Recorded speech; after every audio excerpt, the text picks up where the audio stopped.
ಸದ್ಯ ರಾಜ್ಯದ ಅನೇಕ ಕಡೆಗಳಲ್ಲಿ ಮಳೆ ಜೋರಾಗಿದೆ. ನದಿಗಳು ಭೋರ್ಗರಿತಾ ಇವೆ. ಅನೇಕ ಕಡೆಗಳಲ್ಲಿ ಪ್ರವಾಹದ ಭೀತಿಯೂ ಕೂಡ ಎದುರಾಗಿದೆ. ಆದರೆ ಇಲ್ಲೊಂದು ಜಿಲ್ಲೆಯಲ್ಲಿ ಒಂದೇ ಒಂದು ನದಿ ಇಲ್ಲ. ಆದರೆ ಇಲ್ಲಿರುವಂಥ ಒಂದು ಹಳ್ಳ 2-3 ತಾಲೂಕಿನ ಜನ ಹಾಗೂ ಅಧಿಕಾರಿಗಳ ನಿದ್ದೆಗೆಡಿಸಿದೆ.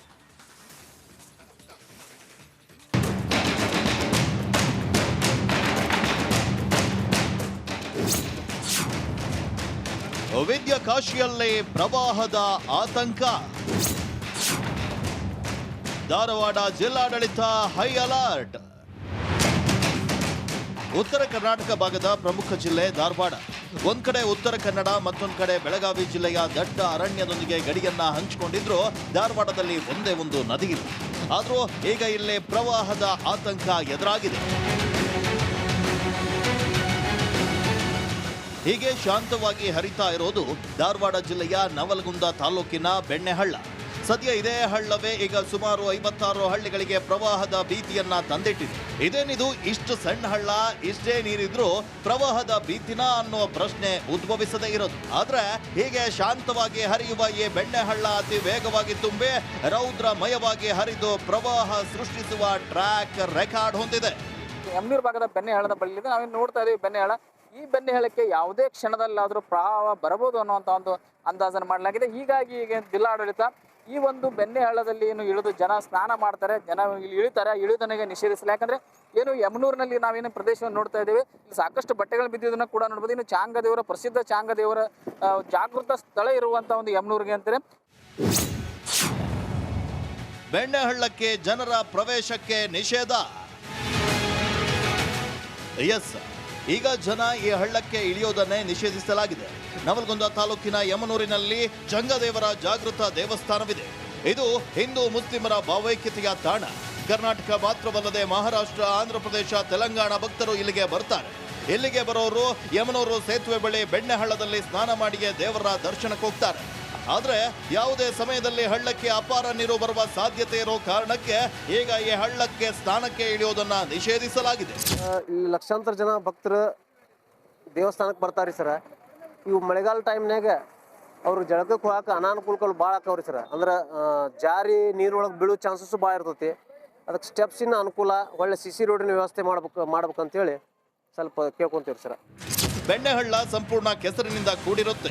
ಹೀಗಾಗಿ ಕೆಸರಿನಲ್ಲಿ ಸಿಲುಕಿದ ಜನ ಕೊಚ್ಚಿಕೊಂಡು ಹೋಗ್ತಾರೆ ಅನ್ನೋ ಕಾರಣಕ್ಕೆ ಜನರ ಎಂಟ್ರಿಯನ್ನ ತಡೆಯಲಾಗಿದೆ. ಪ್ರತಿ ವರ್ಷ ಮಳೆಗಾಲದಲ್ಲಿ ಜೀವಹಾನಿ ಆಗುತ್ತಲೇ ಇರುತ್ತೆ. ಆದ್ರೆ ಈ ಬಾರಿ ಮುಂಚಿತವಾಗಿಯೇ ಎಲ್ಲಾ ಜಾಗೃತಿಯನ್ನ ವಹಿಸಲಾಗ್ತಾ ಇದೆ. ಖುದ್ದು ಜಿಲ್ಲಾ ಉಸ್ತುವಾರಿ ಸಚಿವ ಸಂತೋಷ್ ಲಾಡ್ ಸ್ಥಳಕ್ಕೆ ಭೇಟಿ ನೀಡಿ ಸಿದ್ಧತೆಯನ್ನ ಪರಿಶೀಲಿಸಿದ್ದಾರೆ. ಮುಂಚೆ ಮತ್ತೆ ಮಳೆ ಬಂತಂದ್ರೆ ಅವಿಷ್ಟು ಮಾಡಿರೋ ಕೆಲಸ ನೀರಿಗೆ ಹೋಗ್ತದೆ ನೋಡಿ ಸರ್. 3 ತಿಂಗಳಿಗೆ ಆಕ್ಷನ್ ಪ್ಲಾನ್ ನಾವು ರೆಡಿ ಮಾಡಿ ಒಂದು 50 ಇಟಾಚಿ ಇಳಿಸಿ ಸ್ಟಾರ್ಟ್ ಅದು ಕ್ಲಿಯರ್ ಆಗಿರ್ಲಿ ಅಂತ ಹೇಳಿದ್ರೆ ಅದ್ರ ಬಗ್ಗೆ ನಾವು ಪ್ರತಿ ವರ್ಷ ಈ ಸಮಸ್ಯೆ ಬರ್ತಂತ ತಿಳ್ಕೊಂಡು ಹೇಳಿ ವಿಧಾನಸಭೆಯಲ್ಲಿ ಬಡದಾಡಿ ಫಸ್ಟ್ ಟೈಮ್ ಬಜೆಟ್ನಲ್ಲಿ 100 ವರ್ಷದ ಸಮಸ್ಯೆ ಇದಕ್ಕೆ 200 ಕೋಟಿ ರೂಪಾಯಿ ಬೆಣ್ಣೆಹಳ್ಳ ಫ್ಲ್ಯಾಶ್ ಫ್ಲಡ್ಡನ್ನು ತಡಿಲಿಕ್ಕೆ ಇವತ್ತು ದುಡ್ಡು ಕೊಟ್ಟರೆ ಅದು ಇಷ್ಟೊಗ ಕೆಲಸ ಸ್ಟಾರ್ಟ್ ಮಾಡಬೇಕಿತ್ತು ನಾವು. ಆದರೆ ಟೆಂಡರ್ ಪ್ರೊಸೆಸ್ ಆಗೋಕ್ಕೆ ಲೇಟ್ ಆಯಿತು. ಈ ಮಳೆ ಅರ್ಲಿ ಪ್ರಾರಂಭ ಆಗಿದೆ. ಮಳೆಗಾಲ ಮುಗಿದಕ್ಕೆ ಅದು ಸ್ಟಾರ್ಟ್ ಮಾಡ್ತಕ್ಕಂಥದ್ದು 100ಕ್ಕೆ 101 ನಾನು ತೀರ್ಮಾನ ಮಾಡಿದ್ದೀನಿ. ಈ ಪ್ರವೇಶ ನಿರ್ಬಂಧ ಎಷ್ಟರ ಮಟ್ಟಿಗೆ ಪರಿಣಾಮಕಾರಿಯಾಗಿ ಪಾಲನೆ ಆಗುತ್ತೆ ಅನ್ನೋದನ್ನ ಕಾದು ನೋಡಬೇಕಿದೆ. TV Kammar, republic Kannada, Dharwad. ಸದ್ಯ ರಾಜ್ಯದ ಅನೇಕ ಕಡೆಗಳಲ್ಲಿ ಮಳೆ ಜೋರಾಗಿದೆ. ನದಿಗಳು ಭೋರ್ಗರಿತಾ ಇವೆ. ಅನೇಕ ಕಡೆಗಳಲ್ಲಿ ಪ್ರವಾಹದ ಭೀತಿಯೂ ಕೂಡ ಎದುರಾಗಿದೆ. ಆದರೆ ಇಲ್ಲೊಂದು ಜಿಲ್ಲೆಯಲ್ಲಿ ಒಂದೇ ಒಂದು ನದಿ ಇಲ್ಲ.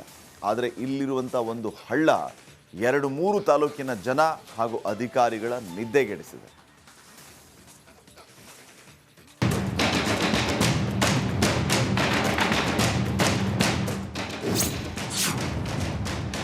ವಿದ್ಯಾಕಾಶಿಯಲ್ಲೇ ಪ್ರವಾಹದ ಆತಂಕ. ಧಾರವಾಡ ಜಿಲ್ಲಾಡಳಿತ ಹೈ ಅಲರ್ಟ್. ಉತ್ತರ ಕರ್ನಾಟಕ ಭಾಗದ ಪ್ರಮುಖ ಜಿಲ್ಲೆ ಧಾರವಾಡ.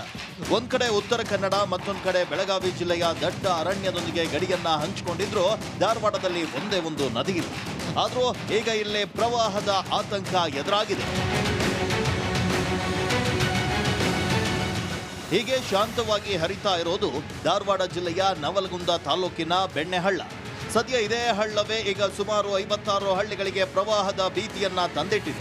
ಇದೇನಿದು ಇಷ್ಟು ಸಣ್ಣ ಹಳ್ಳ, ಇಷ್ಟೇ ನೀರಿದ್ರೂ ಪ್ರವಾಹದ ಭೀತಿನ ಅನ್ನೋ ಪ್ರಶ್ನೆ ಉದ್ಭವಿಸದೇ ಇರೋದು. ಆದ್ರೆ ಹೀಗೆ ಶಾಂತವಾಗಿ ಹರಿಯುವ ಈ ಬೆಣ್ಣೆ ಹಳ್ಳ ಅತಿ ವೇಗವಾಗಿ ತುಂಬಿ ರೌದ್ರಮಯವಾಗಿ ಹರಿದು ಪ್ರವಾಹ ಸೃಷ್ಟಿಸುವ ಟ್ರ್ಯಾಕ್ ರೆಕಾರ್ಡ್ ಹೊಂದಿದೆ. ಯಮನೂರು ಭಾಗದ ಬೆಣ್ಣೆ ಹಳ್ಳದ ಬಳಿ ನಾವೇನು ನೋಡ್ತಾ ಇದೀವಿ ಬೆಣ್ಣೆ ಹಳ್ಳ.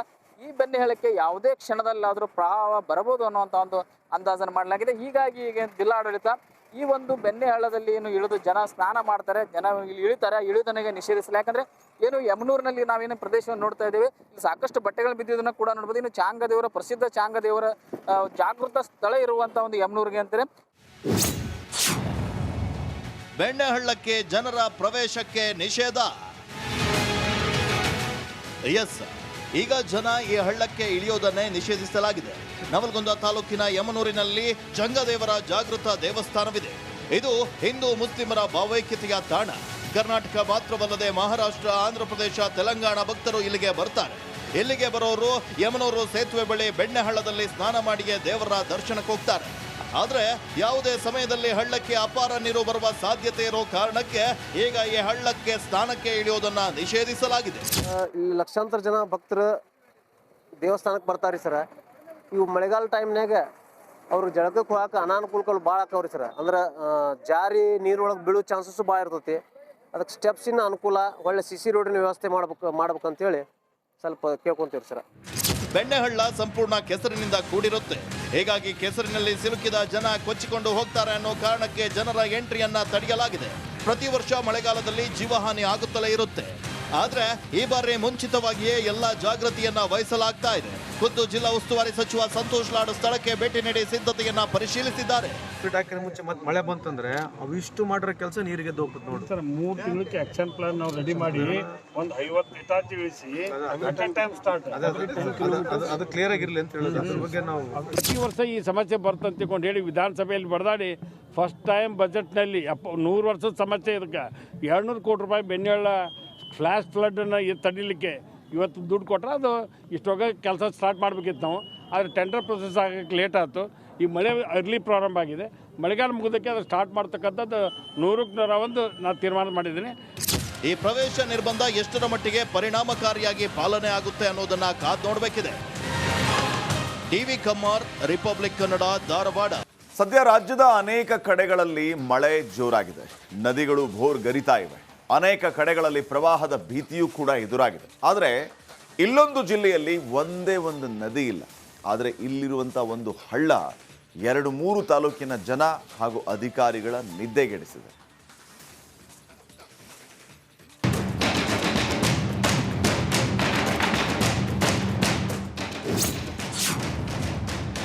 ವಿದ್ಯಾಕಾಶಿಯಲ್ಲಿ ಪ್ರವಾಹದ ಆತಂಕ.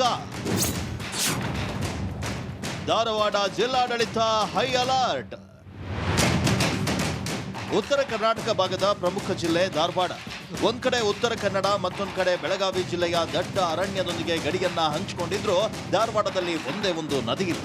ಆದ್ರೂ ಈಗ ಇಲ್ಲಿ ಪ್ರವಾಹದ ಆತಂಕ ಎದುರಾಗಿದೆ. ಹೀಗೆ ಶಾಂತವಾಗಿ ಹರಿತಾ ಇರೋದು ಧಾರವಾಡ ಜಿಲ್ಲೆಯ ನವಲಗುಂದ ತಾಲೂಕಿನ ಬೆಣ್ಣೆ ಹಳ್ಳ. ಸದ್ಯ ಇದೇ ಹಳ್ಳವೇ ಈಗ ಸುಮಾರು 56 ಹಳ್ಳಿಗಳಿಗೆ ಪ್ರವಾಹದ ಭೀತಿಯನ್ನ ತಂದಿಟ್ಟಿದೆ. ಇದೇನಿದು ಇಷ್ಟು ಸಣ್ಣ ಹಳ್ಳ, ಇಷ್ಟೇ ನೀರಿದ್ರೂ ಪ್ರವಾಹದ ಭೀತಿನ ಅನ್ನೋ ಪ್ರಶ್ನೆ ಉದ್ಭವಿಸದೇ ಇರೋದು. ಆದ್ರೆ ಹೀಗೆ ಶಾಂತವಾಗಿ ಹರಿಯುವ ಈ ಬೆಣ್ಣೆ ಹಳ್ಳ ಅತಿ ವೇಗವಾಗಿ ತುಂಬಿ ರೌದ್ರಮಯವಾಗಿ ಹರಿದು ಪ್ರವಾಹ ಸೃಷ್ಟಿಸುವ ಟ್ರ್ಯಾಕ್ ರೆಕಾರ್ಡ್ ಹೊಂದಿದೆ. ಯಮನೂರು ಭಾಗದ ಬೆಣ್ಣೆ ಹಳ್ಳದ ಬಳಿ ನಾವೇನು ನೋಡ್ತಾ ಇದೀವಿ ಬೆಣ್ಣೆ ಹಳ್ಳ. ಈ ಬೆಣ್ಣೆ ಹಳ್ಳಕ್ಕೆ ಯಾವುದೇ ಕ್ಷಣದಲ್ಲಾದರೂ ಪ್ರವಾಹ ಬರಬಹುದು ಅನ್ನುವಂಥ ಒಂದು ಅಂದಾಜನ್ನು ಮಾಡಲಾಗಿದೆ. ಹೀಗಾಗಿ ಈಗ ಜಿಲ್ಲಾಡಳಿತ ಈ ಒಂದು ಬೆಣ್ಣೆ ಹಳ್ಳದಲ್ಲಿ ಏನು ಇಳಿದು ಜನ ಸ್ನಾನ ಮಾಡ್ತಾರೆ, ಜನ ಇಲ್ಲಿ ಇಳಿತಾರೆ, ಇಳಿದನಿಗೆ ನಿಷೇಧಿಸಲಿ. ಯಾಕಂದ್ರೆ ಏನು ಯಮನೂರಿನಲ್ಲಿ ನಾವೇನು ಪ್ರದೇಶವನ್ನು ನೋಡ್ತಾ ಇದ್ದೇವೆ, ಇಲ್ಲಿ ಸಾಕಷ್ಟು ಬಟ್ಟೆಗಳು ಬಿದ್ದಿದ್ದನ್ನು ಕೂಡ ನೋಡ್ಬೋದು. ಇನ್ನು ಚಾಂಗದೇವರ ಪ್ರಸಿದ್ಧ ಚಾಂಗದೇವರ ಜಾಗೃತ ಸ್ಥಳ ಇರುವಂಥ ಒಂದು ಯಮನೂರಿಗೆ ಅಂತಾರೆ. ಬೆಣ್ಣೆ ಹಳ್ಳಕ್ಕೆ ಜನರ ಪ್ರವೇಶಕ್ಕೆ ನಿಷೇಧ. ಎಸ್, ಈಗ ಜನ ಈ ಹಳ್ಳಕ್ಕೆ ಇಳಿಯೋದನ್ನೇ ನಿಷೇಧಿಸಲಾಗಿದೆ. ನವಲಗುಂದ ತಾಲೂಕಿನ ಯಮನೂರಿನಲ್ಲಿ ಜಂಗದೇವರ ಜಾಗೃತ ದೇವಸ್ಥಾನವಿದೆ. ಇದು ಹಿಂದೂ ಮುಸ್ಲಿಮರ ಭಾವೈಕ್ಯತೆಯ ತಾಣ. ಕರ್ನಾಟಕ ಮಾತ್ರವಲ್ಲದೆ ಮಹಾರಾಷ್ಟ್ರ, ಆಂಧ್ರ ಪ್ರದೇಶ, ತೆಲಂಗಾಣ ಭಕ್ತರು ಇಲ್ಲಿಗೆ ಬರ್ತಾರೆ. ಇಲ್ಲಿಗೆ ಬರೋರು ಯಮನೂರು ಸೇತುವೆ ಬಳಿ ಬೆಣ್ಣೆ ಹಳ್ಳದಲ್ಲಿ ಸ್ನಾನ ಮಾಡಿಯೇ ದೇವರ ದರ್ಶನಕ್ಕೆ ಹೋಗ್ತಾರೆ. ಆದ್ರೆ ಯಾವುದೇ ಸಮಯದಲ್ಲಿ ಹಳ್ಳಕ್ಕೆ ಅಪಾರ ನೀರು ಬರುವ ಸಾಧ್ಯತೆ ಇರೋ ಕಾರಣಕ್ಕೆ ಈಗ ಈ ಹಳ್ಳಕ್ಕೆ ಸ್ನಾನಕ್ಕೆ ಇಳಿಯೋದನ್ನ ನಿಷೇಧಿಸಲಾಗಿದೆ. ಇಲ್ಲಿ ಲಕ್ಷಾಂತರ ಜನ ಭಕ್ತರು ದೇವಸ್ಥಾನಕ್ಕೆ ಬರ್ತಾರಿ ಸರ್. ಇವು ಮಳೆಗಾಲ ಟೈಮ್ನಾಗ ಅವ್ರು ಜಳಕಕ್ಕೆ ಹೋಗಕ್ಕೆ ಅನಾನುಕೂಲಗಳು ಭಾಳ ಆಕವ್ರಿ ಸರ್. ಅಂದ್ರೆ ಜಾರಿ ನೀರೊಳಗೆ ಬೀಳೋ ಚಾನ್ಸಸ್ ಭಾಳ ಇರ್ತೈತಿ. ಅದಕ್ಕೆ ಸ್ಟೆಪ್ಸಿನ ಅನುಕೂಲ, ಒಳ್ಳೆ CC ರೋಡಿನ ವ್ಯವಸ್ಥೆ ಮಾಡ್ಬೇಕಂತೇಳಿ ಸ್ವಲ್ಪ ಕೇಳ್ಕೊಂತೀವಿ ಸರ್. ಬೆಣ್ಣೆಹಳ್ಳ ಸಂಪೂರ್ಣ ಕೆಸರಿನಿಂದ ಕೂಡಿರುತ್ತೆ. ಹೀಗಾಗಿ ಕೆಸರಿನಲ್ಲಿ ಸಿಲುಕಿದ ಜನ ಕೊಚ್ಚಿಕೊಂಡು ಹೋಗ್ತಾರೆ ಅನ್ನೋ ಕಾರಣಕ್ಕೆ ಜನರ ಎಂಟ್ರಿಯನ್ನ ತಡೆಯಲಾಗಿದೆ. ಪ್ರತಿ ವರ್ಷ ಮಳೆಗಾಲದಲ್ಲಿ ಜೀವಹಾನಿ ಆಗುತ್ತಲೇ ಇರುತ್ತೆ. ಆದ್ರೆ ಈ ಬಾರಿ ಮುಂಚಿತವಾಗಿಯೇ ಎಲ್ಲಾ ಜಾಗೃತಿಯನ್ನ ವಹಿಸಲಾಗ್ತಾ ಇದೆ. ಖುದ್ದು ಜಿಲ್ಲಾ ಉಸ್ತುವಾರಿ ಸಚಿವ ಸಂತೋಷ್ ಲಾಡ್ ಸ್ಥಳಕ್ಕೆ ಭೇಟಿ ನೀಡಿ ಸಿದ್ಧತೆಯನ್ನ ಪರಿಶೀಲಿಸಿದ್ದಾರೆ. ಹಾಕಿದ ಮುಂಚೆ ಮತ್ತೆ ಮಳೆ ಬಂತಂದ್ರೆ ಅವಿಷ್ಟು ಮಾಡಿರೋ ಕೆಲಸ ನೀರಿಗೆ ಹೋಗ್ತದೆ ನೋಡಿ ಸರ್. 3 ತಿಂಗಳಿಗೆ ಆಕ್ಷನ್ ಪ್ಲಾನ್ ನಾವು ರೆಡಿ ಮಾಡಿ ಒಂದು 50 ಇಟಾಚಿ ಇಳಿಸಿ ಟೈಮ್ ಸ್ಟಾರ್ಟ್ ಅದು ಕ್ಲಿಯರ್ ಆಗಿರ್ಲಿ ಅಂತ ಹೇಳಿದ್ರೆ ಅದ್ರ ಬಗ್ಗೆ ನಾವು ಪ್ರತಿ ವರ್ಷ ಈ ಸಮಸ್ಯೆ ಬರ್ತಂತ ತಿಳ್ಕೊಂಡು ಹೇಳಿ ವಿಧಾನಸಭೆಯಲ್ಲಿ ಬಡದಾಡಿ ಫಸ್ಟ್ ಟೈಮ್ ಬಜೆಟ್ನಲ್ಲಿ 100 ವರ್ಷದ ಸಮಸ್ಯೆ ಇದಕ್ಕೆ 200 ಕೋಟಿ ರೂಪಾಯಿ ಬೆಣ್ಣೆಹಳ್ಳ ಫ್ಲ್ಯಾಶ್ ಫ್ಲಡ್ಡನ್ನು ತಡಿಲಿಕ್ಕೆ ಇವತ್ತು ದುಡ್ಡು ಕೊಟ್ಟರೆ ಅದು ಇಷ್ಟೊಗ ಕೆಲಸ ಸ್ಟಾರ್ಟ್ ಮಾಡಬೇಕಿತ್ತು ನಾವು. ಆದರೆ ಟೆಂಡರ್ ಪ್ರೊಸೆಸ್ ಆಗೋಕ್ಕೆ ಲೇಟ್ ಆಯಿತು. ಈ ಮಳೆ ಅರ್ಲಿ ಪ್ರಾರಂಭ ಆಗಿದೆ. ಮಳೆಗಾಲ ಮುಗಿದಕ್ಕೆ ಅದು ಸ್ಟಾರ್ಟ್ ಮಾಡ್ತಕ್ಕಂಥದ್ದು 100ಕ್ಕೆ 101 ನಾನು ತೀರ್ಮಾನ ಮಾಡಿದ್ದೀನಿ. ಈ ಪ್ರವೇಶ ನಿರ್ಬಂಧ ಎಷ್ಟರ ಮಟ್ಟಿಗೆ ಪರಿಣಾಮಕಾರಿಯಾಗಿ ಪಾಲನೆ ಆಗುತ್ತೆ ಅನ್ನೋದನ್ನ ಕಾದು ನೋಡಬೇಕಿದೆ.